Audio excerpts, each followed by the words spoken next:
Welcome to Goal to Goal, where we go beyond the game to expose the talent, vices and scandals that have shaped the most famous names in football history.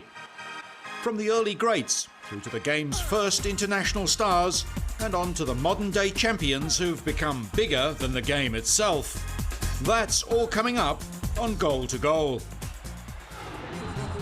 You probably know this man. His name is David Beckham, and he occasionally plays football. In his time, Beckham has been one of the greatest players ever to step onto a pitch. But his pinpoint crosses, immaculate passing and ability to score wonder goals from free kicks are only a minor part of Beckham, the star. The things that have always been said about me has never affected my football, and that's the way it'll always be. Nobody was particularly surprised when Becks moved to America with a $250 million price tag.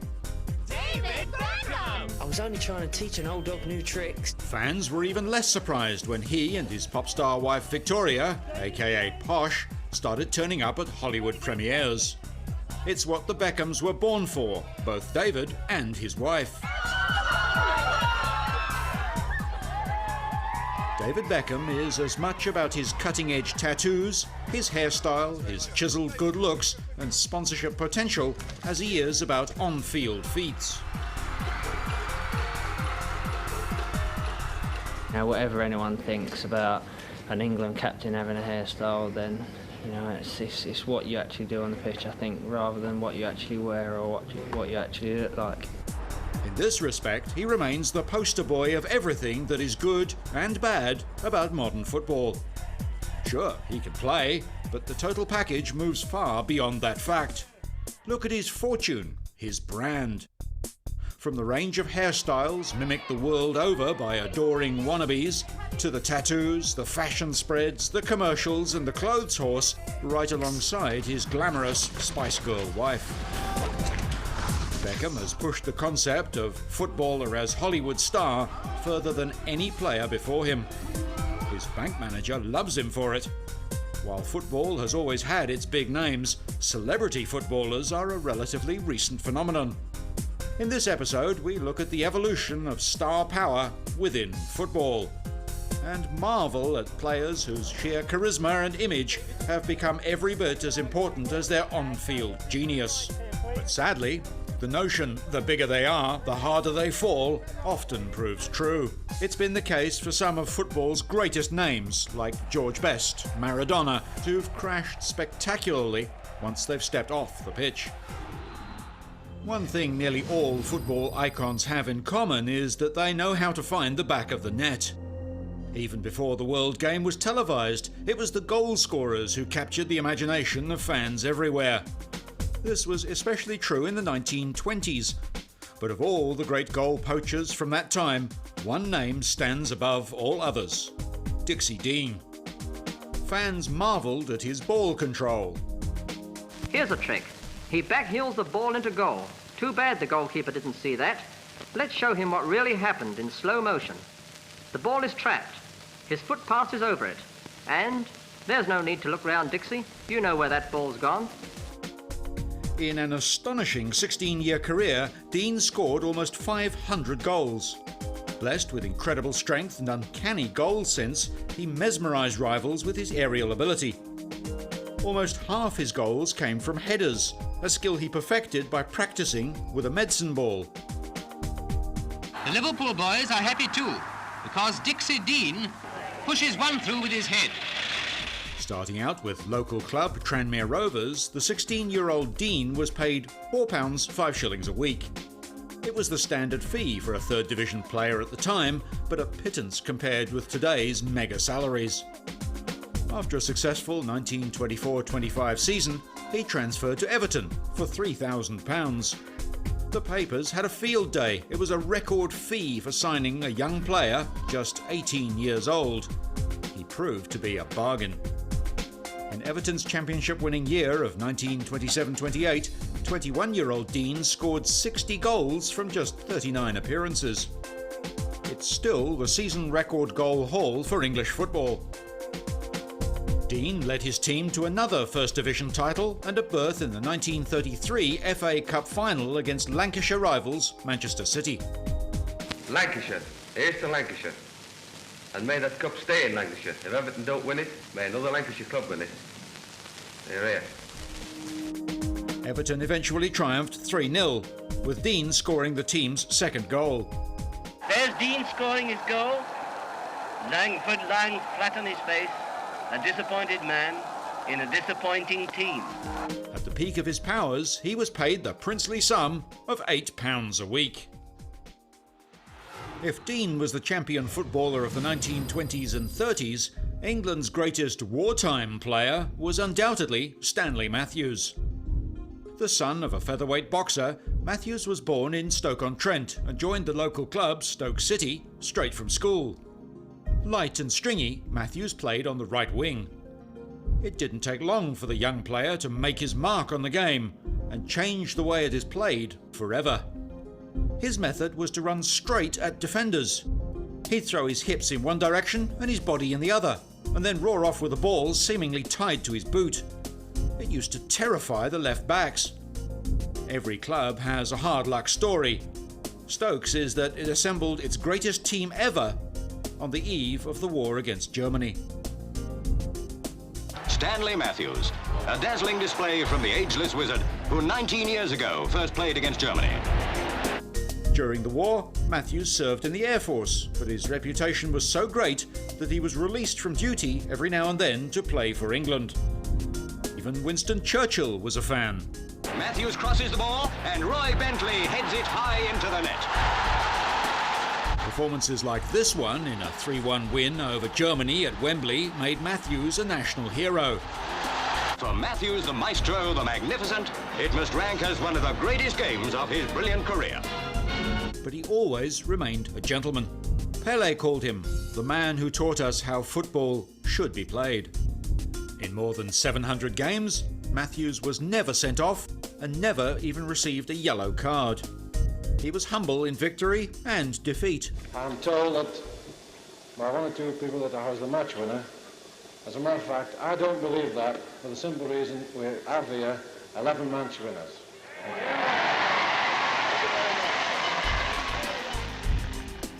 Matthews was a fitness fanatic and he kept to a strict vegetarian diet. All that good living must account for something, because he left Stoke after the war and went to Blackpool, where manager Joe Smith asked him, "Do you think you can play another couple of years?" He should have said a couple of decades, because Matthews played on and on and on. Blackpool lost FA Cup finals in 1948 and 51, and in 53 they fell 3-1 behind in the final against Bolton Wanderers. Blackpool won 4-3, and the match became known as the Matthews Final. At the grand age of 41, he beat younger opponents to take out the crown of Europe's best player. Accepting the award, he said, "Sometimes I'm called the old man of soccer.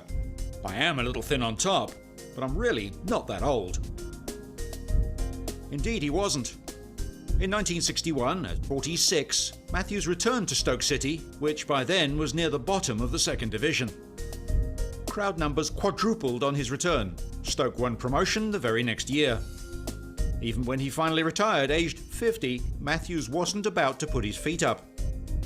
He took a job as manager of Port Vale, a struggling potteries club based only a few miles from Matthews' childhood home. I'm here to help the youngsters. You see, I believe that any parents, if they've got a good boy, if they think they're going to be an international, bring them to me. I'll train them, I'll look after them. The 3-year stint was evidence of his desire to give something back to the game. A willing ambassador, he went around the world as a kind of travelling salesman for football. He coached local teams in places as diverse as Africa, Canada and Malta, still playing for some of them into his 60s. Among the people honoured by the Queen is Stanley Matthews, but no longer a mere mister. He is Sir Stanley, first professional footballer to be made a knight. This is Stanley Matthews' day. His wife, son and other relatives are all pleased as punch. And if this is his last season, all First Division left-backs are overjoyed.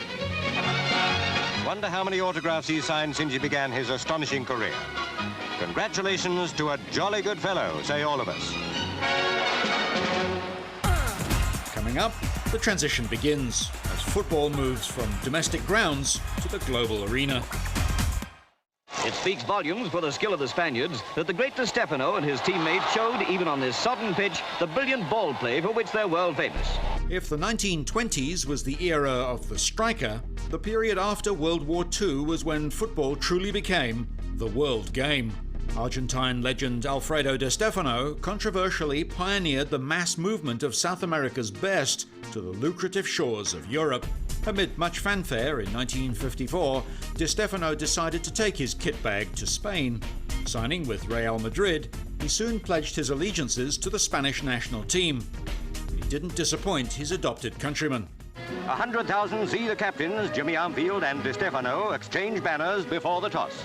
Although a star of the world, it was with Real Madrid that Di Stefano carved his name among the immortals. He helped them dominate the European Cup in the competition's formative years. It's Di Stefano who starts an attack now. He passes to Law. And what a relief for England when Di Stefano's shot is cleared. Remarkably, the side won the first 5 cups and remained Europe's most successful club. It was on this stage that many of the greats of world football made their mark. But the European Cup was indirectly responsible for one of the greatest tragedies of world football. In 1958, an aeroplane carrying the members of Manchester United home after its cup tie with Red Star Belgrade crashed on takeoff at Munich Airport. 8 members of manager Matt Busby's Busby Babes perished in the accident. One of the survivors was a then teenaged midfielder named Bobby Charlton. It was one of the biggest sporting tragedies that can ever be, and it's right that it should be remembered. The club that had just won its way through to the semi-finals of the European Cup was decimated. Unsurprisingly, the team failed at the next hurdle, and the club set about the monumental task of rebuilding. There was a lot of really hard work to be done. You know, lots of things had to be done. Eventually, a team was put together, and it survived. We had, but it took a long time before eventually we could actually come together with a team that Sir Matt Busby, who was then the manager, thought was good enough to represent Manchester United as the old team had done. If there was a man Busby could rely on in his club's hour of need, it was Charlton. It wasn't long before he was drafted into the England team, where he set about forging a reputation as one of his country's greats. What a great game Bobby Charlton's playing on the left wing. He has to be watched like a hawk by the new goalkeeper, Suskic of Yugoslavia. In a storied career that spanned 3 decades, Charlton's crowning achievement arrived in 1966 when England hosted the World Cup. Charlton was pivotal in England's qualifying matches, but was well marked by West Germany's Franz Beckenbauer in the final. It wasn't enough to stop the hosts, however, who went on to win 4-2 in one of the most thrilling finals in World Cup history. Charlton, his brother Jack, another member of the history-making England side, hugged and wept openly in the middle of Wembley Stadium. In retirement, Charlton remained an outspoken commentator on the game he loved. You can put a limit on players' transfers. It's certainly if you're in a free country, you know, and it's a free market, and people will always try to get the most they can for the services. I think what we were more concerned with really today was that when you sign a contract, you honour it. I think that came out of the meeting quite strongly. He always had the passionate English fans' interests at heart. David Beckham was very petulant and he was silly, but I thought it was a rather innocuous sending off offence. You know, I don't think there was anything malicious in what he did, and it certainly wasn't dangerous. But it was unforgivable for the English fans, for David Beckham to actually eliminate England from the World Cup. For Charlton, the World Cup in England was an experience that would never be bettered. Reward comes at last. Charlton shoots, Suskic fumbles, and now watch Jimmy Greaves, 3 minutes from full time. But for one of the game's greatest, 66 was a dismal low in an otherwise glorious career. Pelé grew up in a railway town in Brazil. Too poor to afford a proper ball, he and his friends kicked around a sock stuffed with newspaper, or sometimes a grapefruit. In 1950, Brazil went agonizingly close to winning just the 4th World Cup. There was no actual final, and in the decisive group match, the side lost 2-1 to Uruguay. Among the devastated Brazilians was Pelé's dad, himself a former player. My father used to say, "Oh, man should be strong, man doesn't cry." Then I saw my father cry when Brazil lost the game. Then I told him, "Father, no, don't worry, I'm gonna win 1 World Cup for you, don't worry." I was 9 to 10 years old. He needed just 8 years to fulfill his promise. 1958, he guided Brazil to the World Cup final, despite not having much idea what he was in for. In the final, he scored twice in the 5-2 win over Sweden and went on to help Brazil win 2 more World Cups. Pelé scored an incredible 12 World Cup goals, including 3 in the 1958 and 1970 finals. He was a remarkable player, instinctive and unpredictable. Goals came from nothing. Baba, back to Pelé. Now what's he going to do? He's got the 3rd! Oh, beautiful goal! He paralysed defenders and used them to his advantage, sometimes even bouncing the ball off other players' backs. The one blight on Pelé's World Cup career was his experience in 1966. Arriving in England as the world's most feared footballer, he was given little protection by referees. In a quarter-final against Portugal, defenders kicked him relentlessly. Brazil crashed out. Like Di Stefano, Pelé made his name in his homeland, but found his fortune abroad. At 16, he signed for Santos, a top Brazilian team based in Sao Paulo. The club's directors soon recognised Pelé's potential and took the team on tour, playing up to 3 times a week for hefty match fees. After retiring from Brazilian football in '74, Pelé was one of the first to try his luck in America. He was offered a huge salary, and the local league welcomed him as the saviour of North American football. Remind you of anybody? Like Beckham, Pelé claimed the decision wasn't all about the money. That time I have opportunity to learn English, to give opportunity to my family, my sons, my daughter to study English. Then I moved to the United States because of those, proposals. But not only because Cosmo paid me a little bit more than Santos. After his American venture, Pelé retired for good, and ever since has thoroughly enjoyed his honoured status within the game. Government minister, football scout, United Nations ambassador. There's barely anything he hasn't tried. He even starred alongside Michael Caine and Sylvester Stallone in a World War II film called Escape to Victory. He's earned a pile of money and enjoyed a taste of almost everything money can buy. And after scoring almost 1,300 goals and playing some of the most exciting football the world has ever seen, who could begrudge him that?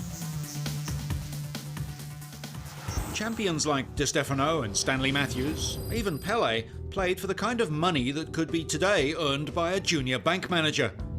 But in 1961, the English FA abolished the maximum wage. Suddenly, clubs could pay players whatever they could afford. By the time Dutch legend Johan Cruyff arrived on the scene, football and massive piles of money went together like Bobby Charlton and comb-overs. Cruyff's brilliance was matched by an insatiable appetite to improve his game. That hard work began to pay off for Cruyff and his beloved Ajax as the club made its way to the 1969 European Cup final. They lost 4-1 to AC Milan, but made amends by winning the cup 2 years later. For his national team, Holland, Cruyff scored 33 goals in 48 appearances. All the while, he was an entertainer. Crowds and sponsors loved him. Barcelona came knocking for Cruyff in 1973. They paid Ajax a whopping £920,000. It was a world record, raising the bar for a new era in monster transfer fees. Despite the massive price tag, Cruyff earned his money. Among his football mementos are 3 European Footballer of the Year awards, a record equalled but never surpassed. When I see, for instance, pictures in the years 50, but I didn't play, that a youth player, you see the people you were looking up to, who were your idol, you see them there, it's a memory. It's all just one big memory. And every picture probably is another touchy moment. Despite all his money and fame, Cruyff remained a private man, but not everyone was as shy and retiring. The Munich air disaster in 1958 ravaged Manchester United, but just 10 years on, manager Matt Busby had built a team capable of rising from the ashes. In 1968, Busby guided his side to the pinnacle of club football, the European Cup final. 100,000 expected. No English team had conquered Europe, and at Wembley, United faced Benfica, led by Eusebio, a goal machine who would later be voted one of the century's finest.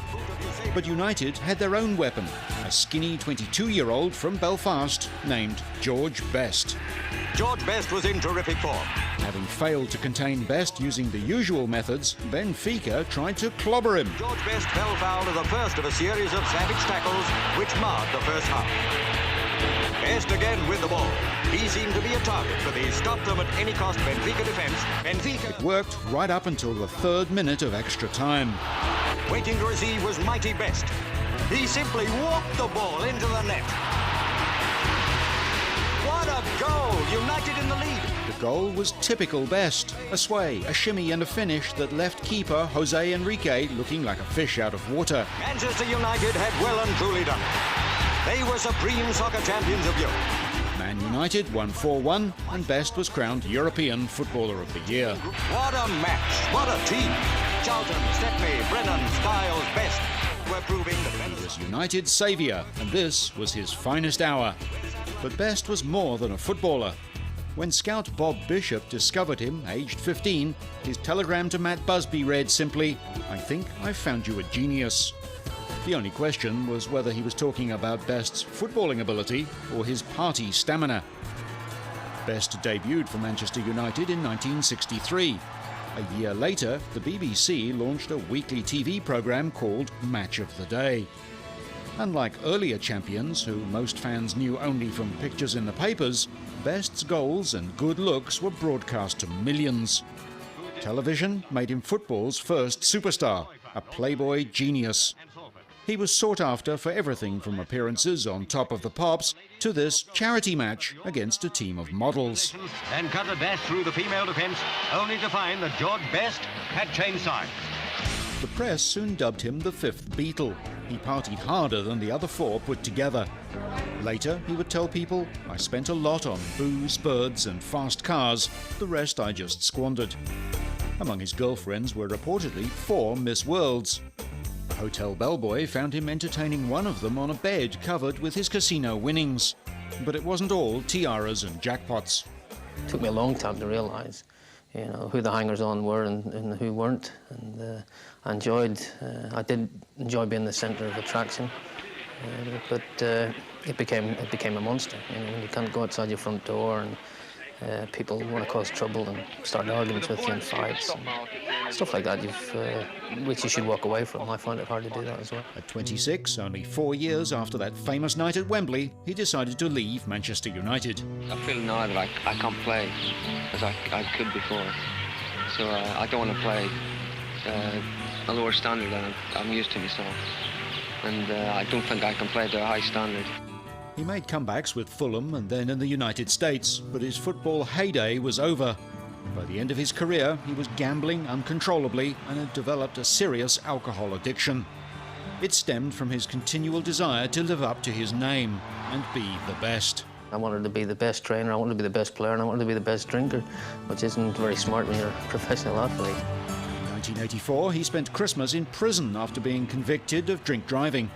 Gambling sent him bankrupt, and he sold his European Footballer of the Year award. Best went on to become a TV pundit and courted more controversy. He didn't think much of David Beckham, who went on to become everything that Best wasn't. Married twice, Best had a son, Callum, who spurned football for a modelling career and his own share of tabloid scandals, including a reported fling with actress Lindsay Lohan. In 2002, Best received a liver transplant, but continued to drink, attracting widespread criticism.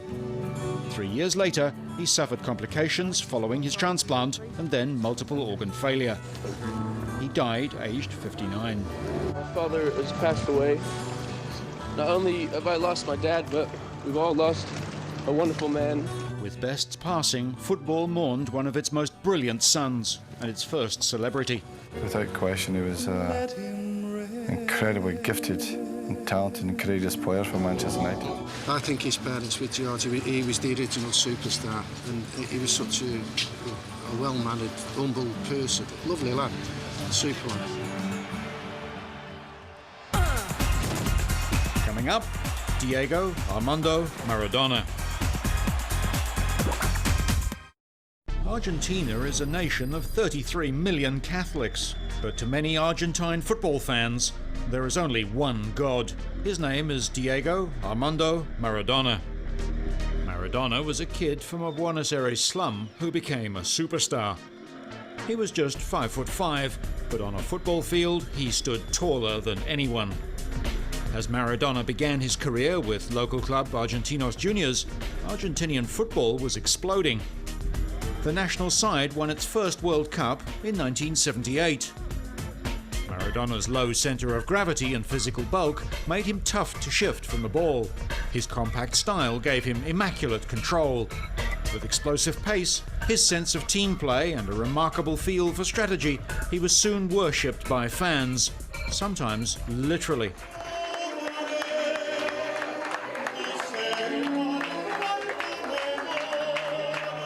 We all knew he was the god. We had to start up a church, and what better than a church of Maradona? If we have the god, how do we congregate? As a church. I think that all 36 million Argentines make up this church because you don't need to be a member to recognize God. Maradona is the biggest thing there is. Those who like soccer are fans of Maradona because he's the biggest thing there is. In 1986, the World Cup moved to Mexico. Maradona was the tournament's outstanding player. He scored a wonder goal against England. In the final, he was double-teamed, but still set up the winning goal in Argentina's 3-2 win over West Germany. It was the sweetest moment of all. But like George Best, Maradona was soon to discover that fame had a flip side. He developed a cocaine habit in the 80s and battled addiction for the next 20 years. Although he starred in Europe with Barcelona and Napoli, by his retirement he was in and out of detox. His weight ballooned to the point that newspaper cartoons compared him to a beached whale. The same media that helped make Maradona a god began to hound him. He once fired an air rifle at journalists from a building on his property. In April 2004, a cocaine overdose led to a massive heart attack. The country began to mourn, but prematurely.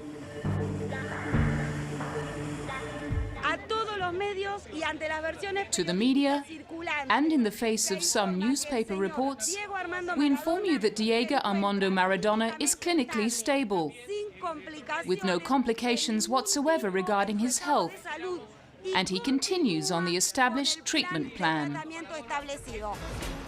A stomach stapling followed, and Maradona began his second life. He launched a top-rating television show called La Noche del 10, the night of the number 10. Guests included Pelé, with whom Maradona buried a long-standing rift, and Cuban communist leader Fidel Castro. It won its ratings every single night. Never far from controversy, Maradona remained a cheerleader for the national team.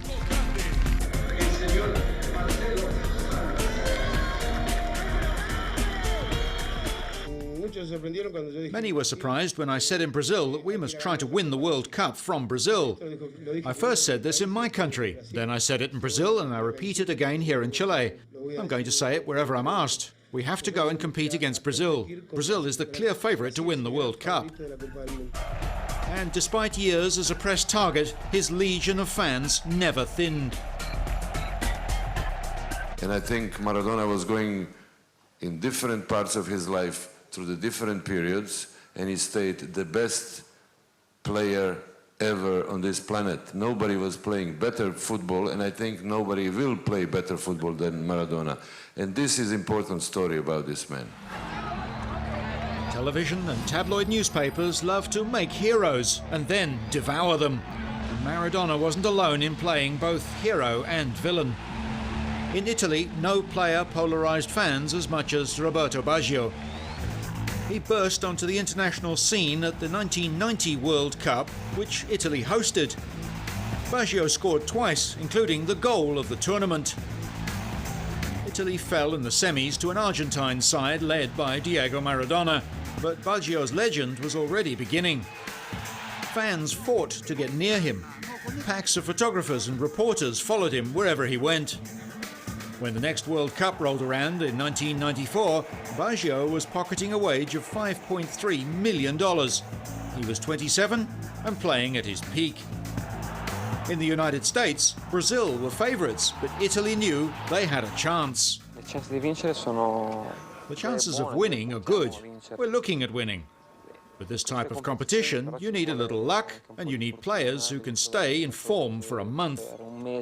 Our league is very hard physically, and it's not always easy to finish in a strong physical condition. Despite this, Italy is a team that must work towards victory.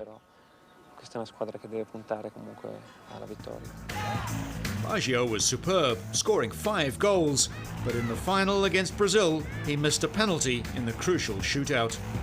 The press tore him apart. Many fans decided he'd ruined it all. Baggio himself spent much of the next 4 years trying to make amends. It's very important to be here because I think it's my last chance, and so I really care about my selection. It's already a great success just to be here.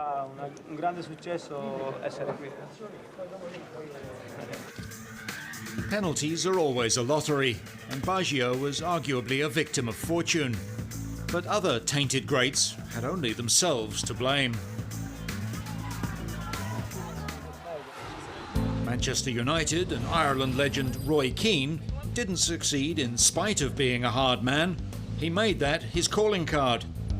Growing up in County Cork, Keane took up boxing at 9. As a young footballer, he had to prove himself to coaches who thought he was too short for the big time. Keane might have been short, but he hit hard. Not that he always threw the first punch. In the dressing room after the FA Cup final in 1991, Nottingham Forest manager Brian Clough punched Keane in the face, believing Keane had cost Forest the game. Amazingly, Keane said that he had no hard feelings, but that was just about the last time he was happy to forgive and forget. His tackle on Alpha Inge Haaland took out the Manchester City player with all the subtlety of a mafia kneecapping.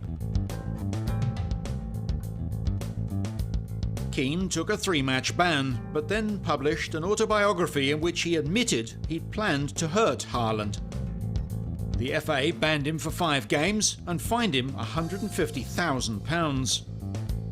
On the international stage, Keane served Ireland proudly, right up until the 2002 World Cup. Arriving to find Ireland training on facilities he described as a car park, Keane launched a spectacular tirade against manager Mick McCarthy. He called McCarthy a failure as a player, a manager and a person. And McCarthy sent him home. Roy really pushed the boat out a little bit too strong today for both the players and the management, and team morale is paramount here. It's not an ideal situation, but it's one we have to live with. It's not sad for me, because he's a hell of a player. I picked him in my best 11 World Cup players, even before it started. And he's gone now. Like Baggio, Keane was given a shot at redemption. McCarthy resigned in late 2002, and new manager Brian Kerr was prepared to pick Keane again. Some fans supported him. He's the best player this country has ever produced. We have every intention of doing it, yes.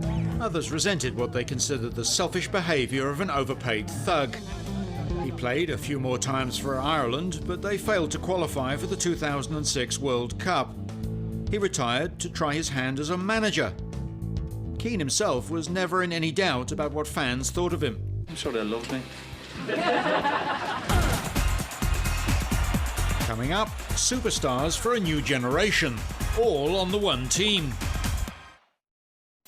What can be better than having the world's best player on your team? The answer? Having all of the world's best players on your team. That was the thinking behind Los Galácticos, the team of brilliant and famous footballers brought together by Real Madrid. The nickname Los Galácticos means superstars in Spanish, and these were players whose skills were out of this world. How's this for a roll call? Luis Figo, Zinedine Zidane, Ronaldo, Roberto Carlos, Michael Owen and David Beckham. The world's best players were lured to Real Madrid for squillions. Luis Figo cost £38 million to transfer from Barcelona in 2000, while a year later Zizou was bought over from Juventus for £44 million. It was an enormous fee, a record for any transfer at the time. The Galácticos were the brainwave of Florentino Perez, a Spanish businessman, ex-politician, and then president of Real Madrid. In a popular ploy to retain his presidency, he promised to purchase one Galáctico each year. He started the shopping spree with Figo, the 2000 European Footballer of the Year. The tactic was a crowd pleaser. Perez's plan initially worked well. Adding big-name superstars to an already formidable lineup produced early results, with the team winning 2 Spanish championships and a record 9th European title. It's hard when you get a collection of players together, like Figo, Zidane, Ronaldo. You're talking about a world-class selection. So it makes it incredibly competitive competition there. However, after their early successes, even Real's dazzling lineup of superstars began to fade. They weren't able to take out the big matches and even had to endure a bleak 3-year period where they couldn't bring home one major trophy.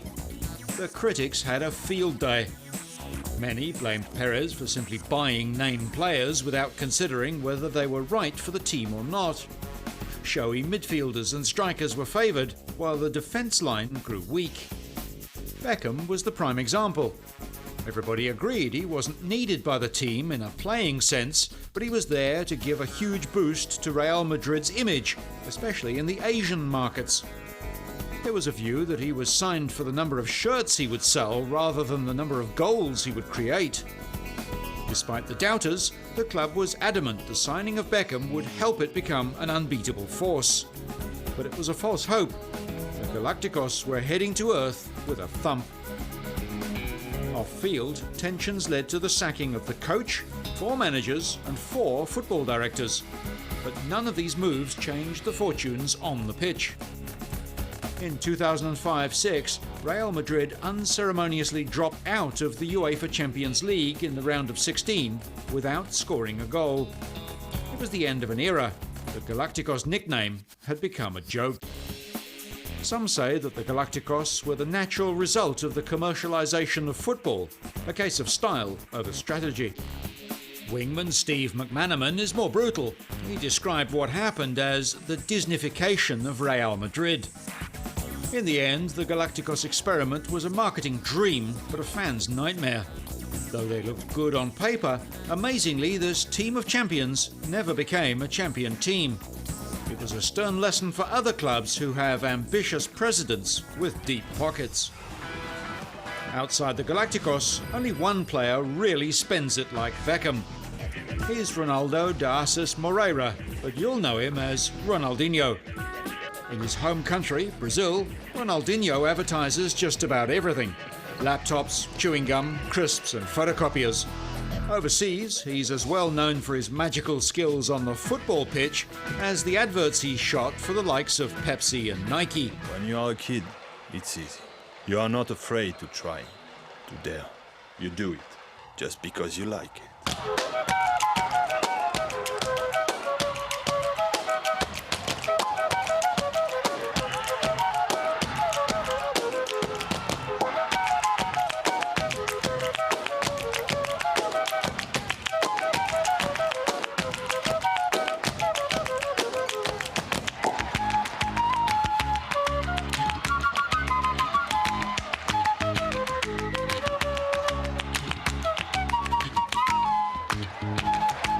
So my advice to you is never grow up, my friends.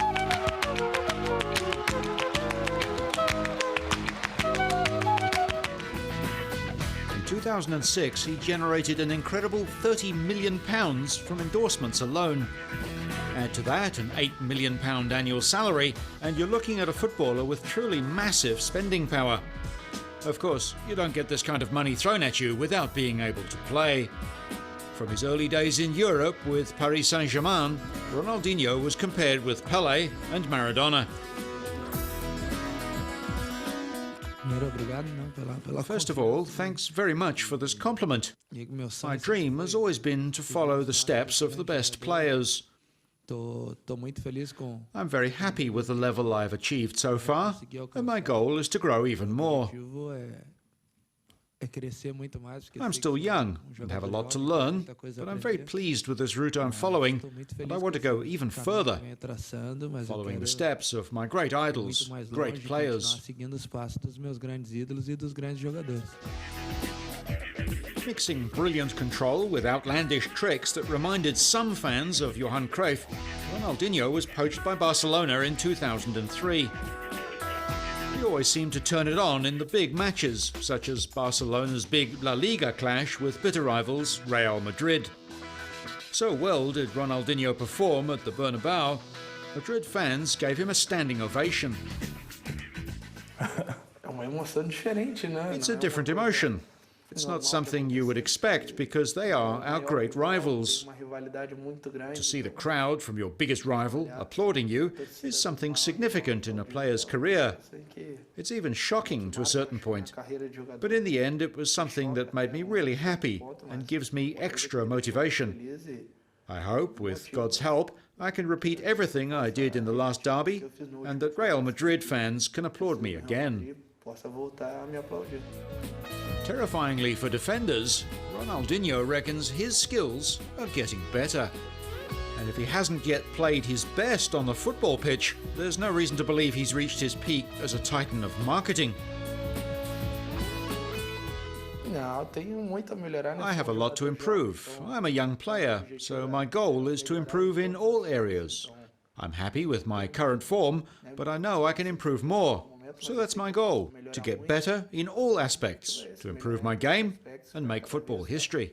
As supernovas such as Maradona, Beckham, Zidane, even Ronaldinho fade, football renews itself. Fans need never fear our game's ability to find new stars. Somewhere on a street or a nondescript sports field in South America or Africa or Europe, or even Australia or Japan, the stars of tomorrow are honing their skills. Today, football need only look as far as players such as Wayne Rooney, Cristiano Ronaldo, and Lionel Messi. Ronaldo was such a prodigious talent that he turned out for an amateur team in his native Portugal at 8 years old. Now, plying his trade for Manchester United, he's equally adept with either foot, meaning he can switch wings to drive opponents crazy. His sublime skills have seen him named Portuguese captain at the age of 22 and continue to dazzle English Premier League opponents. He joined United to replace none other than David Beckham, taking over the departed English captain's right wing, and was taken aback to be handed the number 7 Guernsey by manager Sir Alex Ferguson. Ronaldo didn't want the number made famous by George Best, Brian Robson and Eric Cantona, but was told he would live up to it, and he has. Best in particular would applaud the incident midway through 2007 when Ronaldo found himself the subject of intense press scrutiny for reportedly inviting several teammates and some female escorts to his house for what can only be described as a lively party. Ronaldo's Man U teammate Wayne Rooney was born in 1985 in Liverpool and already made his name as a genuine star before setting a record for the highest transfer fee ever for a teenager when he moved from Everton to United. Rooney is one of the game's most exciting talents, always threatening the goal and slicing opposition defences with explosive runs and precocious vision. His talent is matched by his passion, both on and off the pitch.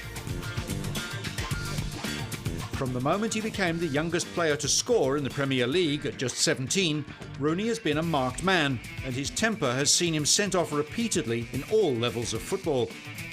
Off the pitch, he admitted to visiting prostitutes, a decision he said he regretted.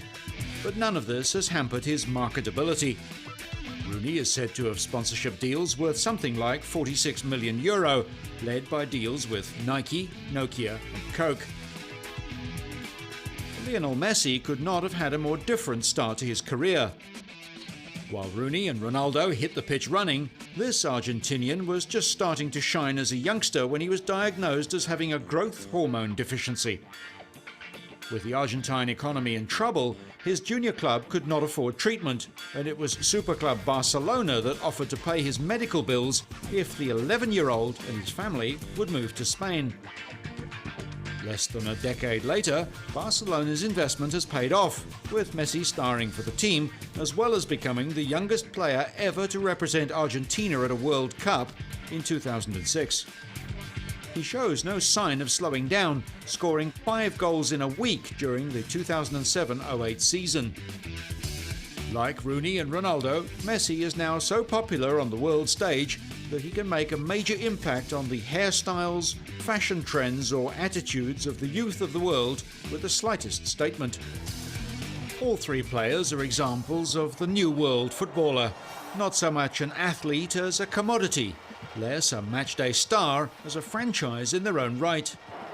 Theirs is a life balancing intensely intrusive media, adoring fans and mega-riches, with the pure delight of a perfect pass to a teammate or the timeless satisfaction of watching a round ball slam into the back of a net. Rising above the pack of solid professional footballers now making a dazzling living from the world's favourite brand of football, the biggest stars of today are more Hollywood celebrity than sportsman. Old-timer Dixie Dean would shake his head. The day of a footballer needing a day job are long, long gone.